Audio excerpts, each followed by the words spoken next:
Coming up, we have the latest in the case of a deadly crash involving South Dakota Attorney General Jason Ravnsborg. Plus, getting back on the ice track, we take you to Brant Lake for a preview of this weekend's ice racing. Good morning, this is KELOLAND on the go with all you need to know in news and weather as you start your day. Criminal charges could be filed as soon as today against South Dakota Attorney General Jason Ravnsborg. A crash report says Ravnsborg was distracted and on the shoulder of the highway when he struck 55-year-old Joe Beaver near Highmore. Beaver's body was found in the ditch the next day. Ravnsborg has said he is confident he did not commit a crime. Hyde County State's attorney will announce her decision on whether charges will be filed later today. A 21-year-old man is dead after the car he was driving collided head-on with a garbage truck just northwest of Sioux Falls Wednesday morning. The crash happened just before 8 o'clock near the intersection of Highway 38 and North La Mesa Drive. The garbage truck driver was not injured. The cause of the crash is under investigation. 4 people are dead and another hurt following a 2-vehicle crash west of Wagner Tuesday night. Authorities say the driver of a car failed to stop at the intersection, colliding with an SUV. The car went into the ditch and started on fire. The driver of the SUV died at the scene. The driver and 2 passengers of the car were later pronounced dead at the hospital. A 3rd passenger has serious, non-life-threatening injuries. The suspect in a deadly Sioux Falls shooting said he'd never seen or touched the gun before the incident, but DNA evidence tells a different story. Sioux Falls police arrested Marcus Anderson Wednesday. He's accused of shooting and killing Jarrell King inside an East Side home back in October. According to court papers, Anderson claimed he wrestled the gun away from King before shooting him. Authorities recently learned Anderson's DNA was on the inside and outside of the weapon. King's DNA was not. Investigators also confirmed the weapon belonged to Anderson's ex-girlfriend. Anderson is charged with manslaughter and possession of a firearm by a felon. Turning to weather now, temps are warming here in KELOLAND. Let's see how warm they could get with meteorologist Brian Karstens.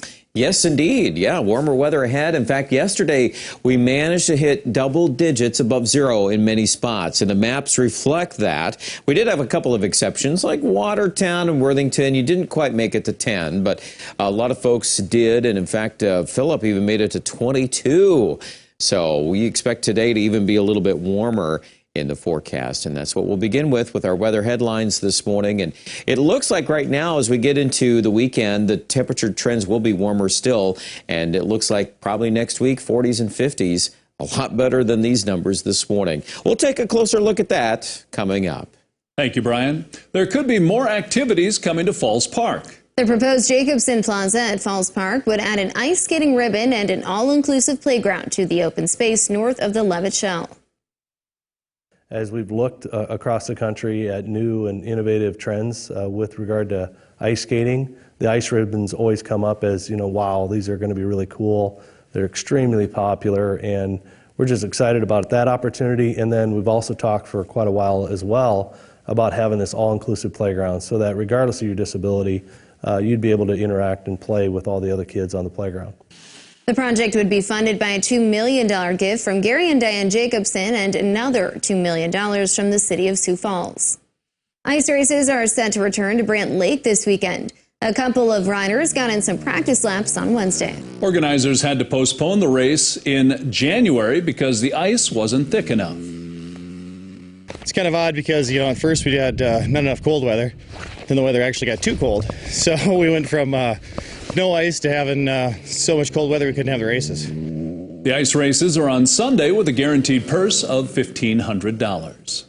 The Faith Temple food giveaway looks a lot different this week. Instead of people showing up to get food at the Nordstrom building at the fairgrounds in Sioux Falls, the food will be delivered thanks to a fleet of DoorDash drivers. The nationwide food delivery service is working with Faith Temple Church to deliver food to 400 homes in Sioux Falls.